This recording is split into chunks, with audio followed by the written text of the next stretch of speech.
let's learn how you can change your clock icon on your iPhone home screen. So you have two ways. First one is by adding clock application on your home screen, and second one is adding and changing your clock icon on widget. I will show you how you can do it on widget because for me it looks better. So what you need to do is hold any widgets you have on your home screen and click on edit stack. Here you need to click on this plus button in top left corner and click on clock.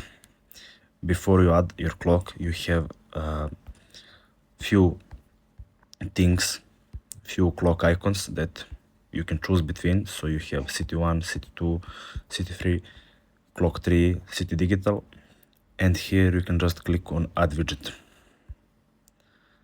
Now we can edit our clock by opening it. So you can here select city and just type in your city right here.